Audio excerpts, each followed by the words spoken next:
First all thanks to all media person. आज का जो प्रोग्राम हुआ है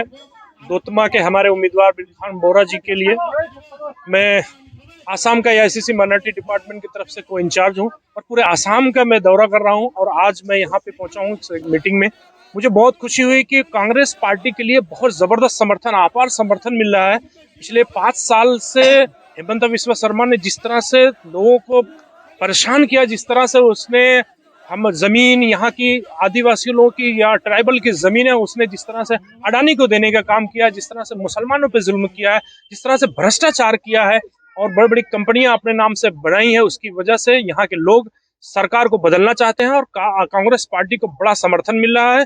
गौरव गोगोई जी ने पिछले 6 महीने में अध्यक्ष बनने के बाद जिस तरह से लोगों के दुख दर्द में खड़े हुए आवाज उठाई है, तो एक बड़ा समर्थन उनको मिल रहा है और उनके फादर का, तरुण गोगोई जी का नाम और उनका काम भी आज उनके काम आ रहा है। राहुल जी ने एक बड़ा संदेश दिया था कि भ्रष्टाचारी, सबसे बड़ा भ्रष्टाचारी मुख्यमंत्री हेमंत बिस्वा शर्मा है और इलेक्शन के बाद वो जेल में जाएगा। तो आसाम की जनता उस दिन का इंतजार कर रही है कि 9 अप्रैल को पोलिंग हो और 5 मई को जब रिजल्ट आए तो आसाम का मुख्यमंत्री जिसने लोगों को परेशान किया है वो जेल में जाए और यहाँ पे कांग्रेस की एक अच्छी सरकार बनाए। हमारे जो यहाँ के उम्मीदवार हैं दोतमा असेंबली के, एक बहुत अच्छे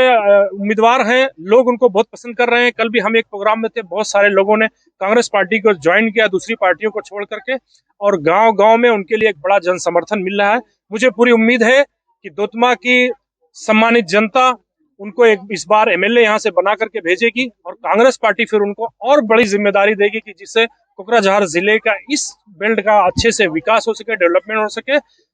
खास तौर से एक बहुत इंपॉर्टेंट है महिलाओं के लिए, जो कांग्रेस पार्टी ने आश्वासन दिया है वो एजुकेशन के लिए बात हुई है। और सबसे बड़ी बात है कि हमारे इस आसाम के जो सबसे चहेते सिंगर थे, जो चहेते सबके थे नौजवानों के, उनकी जो डेथ हुई थी, आज तक उनके आरोपियों को सरकार कहीं न कहीं से बचा रही है कि उनके साथ इंसाफ नहीं हुआ है। कांग्रेस ने कहा है कि सरकार बनने के बाद 100 दिन के अंदर में हम हमारे जो प्यारे लीडर जो जिनको पूरा आसाम मानता था जुबिन दा को, उनके साथ न्याय होगा और जो उसके आरोपी होंगे वो जेल में जाएंगे।